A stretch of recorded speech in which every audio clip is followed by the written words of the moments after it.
Sige mga tao, ang feel-good video nating ngayon ay tungkol sa mga kaliwang woke na loko-loko.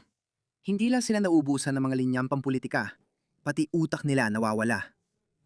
Sino ba ang makakasisisi sa kanila? Lahat ng pinaninindigan nila ay bumabalik sa kanila. Matagal nilang sinabi na ang multiculturalism ay nakapagpapayaman sa lipunan natin. Ang pagkakaiba-iba ay napakalaking lakas daw, kaya paulit-ulit nilang ipinapakalat ang mga ganitong punto at pinapaniwala ang mga tao na mabuti ito para sa iyo. Tingnan mo, kalimutan mo muna lahat sa paligid mo. Mabuti ito para sa iyo. Ano ulit yung kasabihan ni Abraham Lincoln? Pwede mong lokohin ang ilan minsan, lahat minsan, pero di mo maluloko ang lahat ng tao lagi. Maaring mali ang pagkakasabi ko, pero gets mo naman siguro ang ibig kong sabihin. Yan ang nangyayari ngayon mga tol. Nakarating na tayo sa punto ng pagbabago. Nakarating na tayo sa punto ng pagbabago. Nakarating na tayo sa turning point. Ito na ang hinihintay natin. Nangunguna si Pauline Hanson sa survey sa Australia. Sa UK, Reform at Rupert Lowe ang nangunguna. At ito ang dahilan kung bakit tingnan niyo sila. Patuloy pa rin nilang inuulit-ulit ang mga linyang maaring gumana 10 taon na ang nakalipas. O baka kahit 2 taon lang ang nakaraan. Pero ngayon, hindi na ito gumagana, kaya sila nababaliw. Tingnan mo ito. Tingnan mo ang nakakaawang pagpapakita ng kabaliwan ng mga kaliwa. Babalaan mo na kita. Ang video na ito ay siguradong magpapatawa sa'yo. At sobrang nakakatawa itong panurin. May mga nagsasabing hindi dapat tayo natutuwa sa paghihirap ng iba. Pero pasensya na, sa tingin ko, karapat dapat sa atin ito. Sobra nating pinagsikapan para makarating dito. Opa Kanye! Mega Diyos na racist! Opa Kanye! Tingnan mo to. Ano tong bagay na to? Sino ang Garetso? Our streets! Kapag ang mga migrant ay inaapi, anong ginagawa natin? Tumayo at lumaban! Anong ginagawa natin? Tumayo at lumaban! Tumayo at lumaban. May puting backpack siya. Tingnan mo, may bituin ni David. Diyos ko, Hudyo ba siya? Kaya ba may ilang malalayong kanan na anti-Hudyo, na konserbatibo, na galit sa mga Hudyo? Hindi tamang dahilan ang kamuhian ng mga Hudyo dahil bahagi sila ng kanluraning lipunan. Hindi mo sila dapat kamuhian dahil dito. Katulad ng pangunahing kanluraning lipunan na may malaking bahagi ng mga woke na kaliwang baliw, meron din yan ang mga Hudyo. At ang bagay na ito ay isa sa kanila. Anong ginagawa mo? Tumayo ka, lumaban ka! Kapag may mga pasista sa ating kalsada, anong ginagawa natin? Tumayo, lumaban! Anong ginagawa natin? Tumayo, lumaban! Ang taong ito ay patunay kung bakit kailangan natin ng mga espesyal na institusyon para sa may sakit sa pag-iisip. Hindi lang yung basta bibigyan ng gamot at palalabasin agad. Hindi.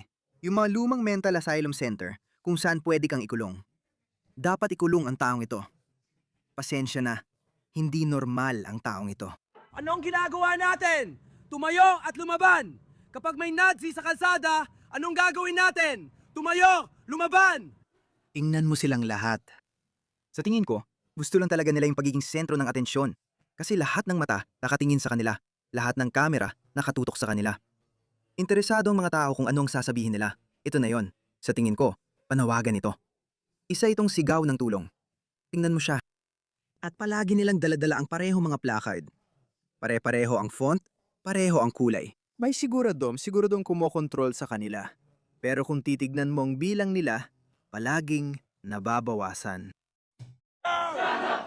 Anong gagawin natin? Meron pa ako, panoorin mo to. Hindi pa tapos, tingnan mo. Tingnan mo tong siraulo sa Australia. Nagalit kay Pauline Hanson.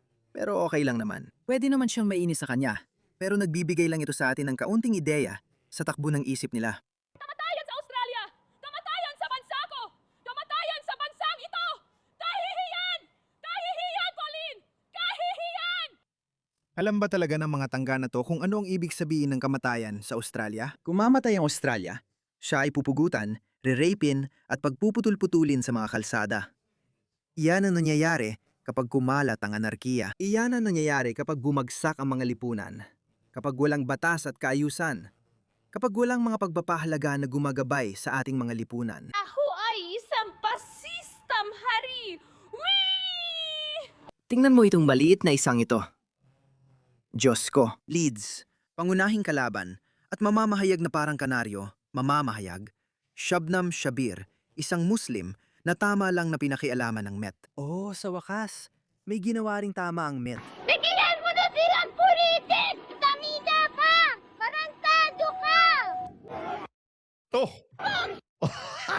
Putik, hinarangan ng taong to ang tanawin. Diyos ko, tignan mo tong bagay na to. Tignan mo yon. Atakehin na niya siya ngayon. Hindi pwede. Nakakainis. Puching ina mo. Nayon, umalis ka sa daan! Gago kang halimaw! Hulihin siya! Hulihin siya! Diyos ko, tingnan mo ang bibig ng mga to. Wala na talaga sila sa sarili. Karahasan ng pulisya sa kamay ng Metropolitan Police. Pasensya na, mahal. Sa tingin ko, kulang pa ang karahasan. Dapat mas dinagdagan pa. Suportado ko ang Met Police. Hindi ako makapaniwala na sinasabi ko to, pero oo, suportado ko ang Met Police. Ginamit ito laban sa akin, sa mga kaibigan ko at mga kasama ko sa utos ng Estado Zionista. Talaga? Ginawa ba ito sa utos ng Zionistang entidad? Mas naging masugid akong Zionista. Sige mga Hudyo, sige Israel. Nakakabaliw talaga mga kaibigan. Nasaksihan ko ito at may video ako ng Metropolitan Police na lumuluhod sa mga ulo ng mga tao. Pakishare naman yan sa amin. Gusto namin ng mas masayang buhay. Hinahatak ang mga tao pababa. Maganda pero pulis. Tagahanga ko. Ina-assault ang mga tao, inaatake ang mga tao, minumura ang mga tao, tatalon sa mga tao, hinahatak ang mga tao. Hindi nila kailanman ginagamit ang ganitong antas ng puwersa at karahasan. Bobby Go, umiyak ka na lang dyan. Ganito rin ang ginagawa nila. Sandali, hahanapin ko muna. Ganito ginagawa sa mga patriota, tingnan mo. Ganito ang ginagawa nila sa mga katutubo. Tingnan mo ang mga pensyonado, matatanda na. Alam mo ba kung bakit sila nandyan? Nandyan sila para protektahan ang kanilang war memorial laban sa mga makapalistinang payaso. Kaya sila pumunta rito. Dahil nagbanta silang sirain ang cenotaph. Lumabas sila para protektahan yon. Tapos tingnan ang ginawa ng pulis sa kanila. Mga pare, magandang palatandaan yan. Mukhang nagbabago na ang sitwasyon. Nagbabago na ang ihip ng hangin. Matagal na nating hinihintay ito. Kaya, hindi, Crimea, dapat mas marami pa silang ginawa. Bakit kulang ang ginawa nila? Wala akong nakitang pasa, kaya hindi ako naniniwala at pabor na ako sa kalupitan ng pulis. Karahasan sa rasista. Laban sa panlilinlang, laban sa manduloko. Ibig mo bang sabihin mga manduloko? Ano ang panlilinlang mga auditor? Aba, hindi yata yan salita. Nakakatawa ka. Mga walang pinag-aralan na basura. Alisin sa ating mga kalsada. Na dumarating at nanggugulo sa mga tao gamit ang pagmamahal laban sa Zionistang entidad.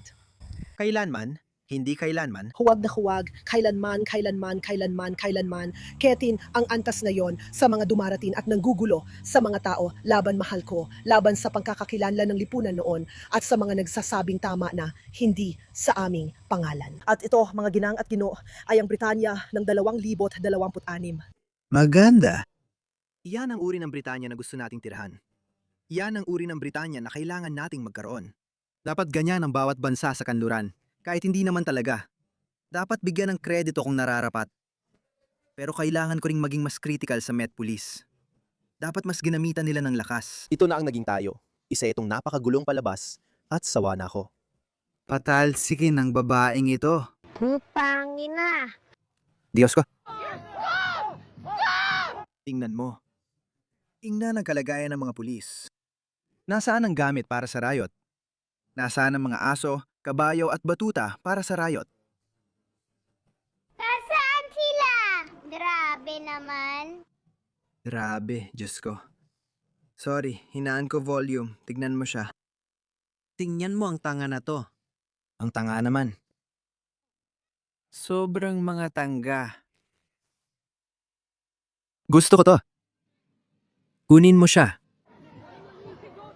Ilagay mo siya sa likod ng Hutinenani. Putangin ang daya sa karera! Kaya natin to! Hindi ko alam. Nag-enjoy din ba kayo? Pasensya na, nag-enjoy ako dito. Sige, alam mo, naalala mo ba yung 4 na gago na sumalakay sa isang weapons manufacturer facility sa England kung saan? Sinira nila ang eroplano at nagdulot ng halos 1 bilyong pounds na pinsala. At habang ginagawa nila yon, isa sa mga gago ay nadala at ginamit ang maso para baliin ang likod ng isang pulis na rumisponde doon. Tingnan mo kung paano talaga umiiyak ang mga gago na to. Tingnan mo yan, pakinggan mo lang. Diyos ko. Napatunayan ng hurado na kami nagkasala.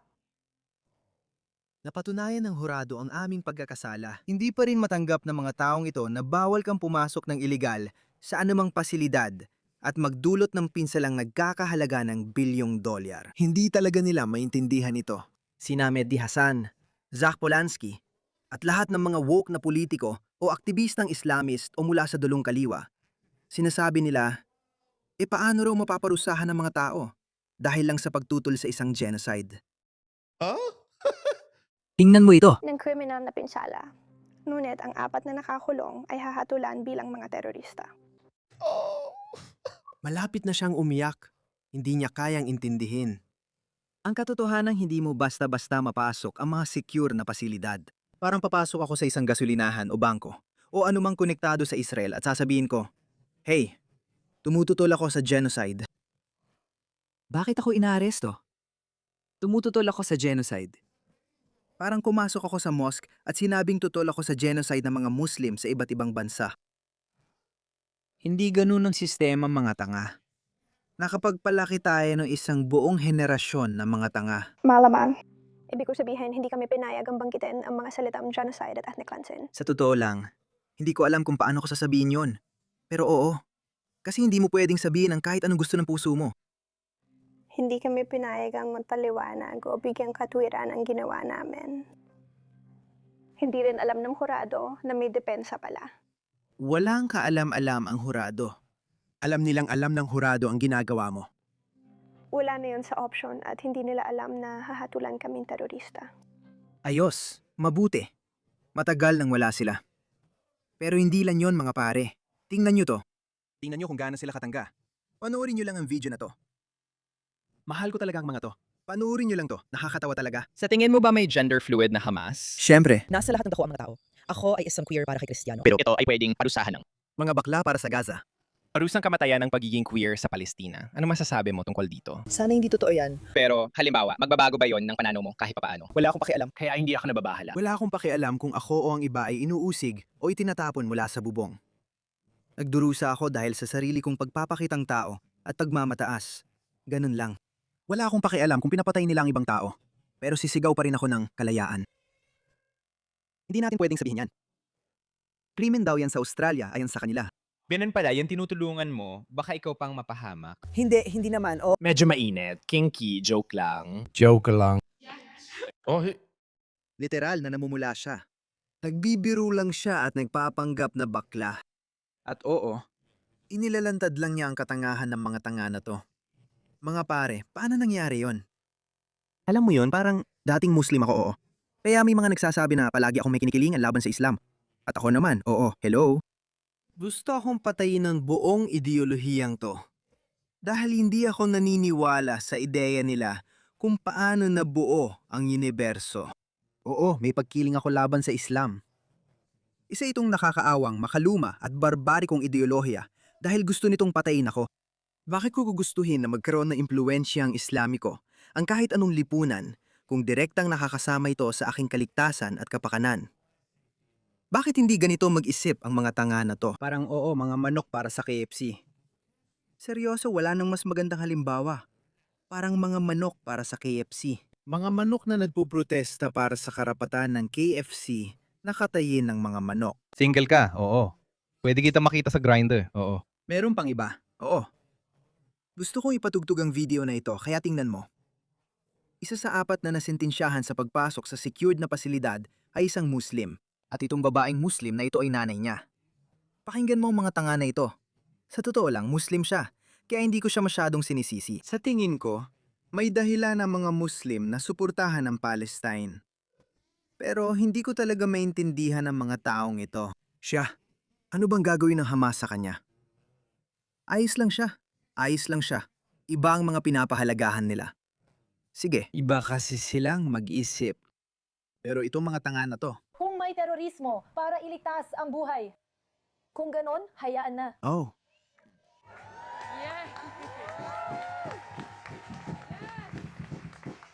Hindi pa ito ang katapusan ng kwento. Terorismo para magligtas ng buhay? parang si Osama bin Laden din. Pumatay ng 3,000 inosente dahil ipinaglalaban daw ang Islam at ang mga Muslim na inuusig umano ng patakarang panlabas ng Amerika. Parehong kalokohan lang. Magkaiba lang ng anyo. Tayo, sige na nga. Sa halip, dito na babaliktad ang pahina. Dahil tiyak sa tulong ni Allah. Sa tulong ni Allah, hindi alintana ng mga tanga ito.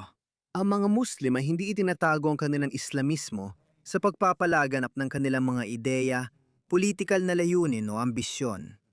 Wala silang pakialam. Pero ang mga tanga na ito. Mga manok para sa KFC. Ang tagumpay ay mapupunta sa atin. Allahu Akbar ngayon. Gusto kong maging malinaw. Allahu Akbar.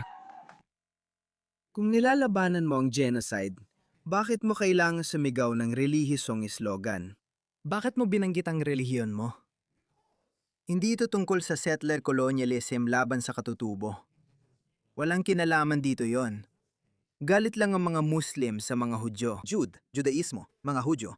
Galit sa kanila ang mga Muslim. Ilang beses mo ba kailangan malaman ito? Kaya, oo mga pare. Ito lang ang mga karaniwang kaliwang baliw. Hindi ko sinisisi ang mga Muslim dahil, gaya ng sinabi ko, ang mga Muslim, ginagawa lang nila ang mga bagay na Muslim, okay? Nananatili silang tapat sa ideolohiya, kultura, relihiyon, tao, at pinapahalagahan.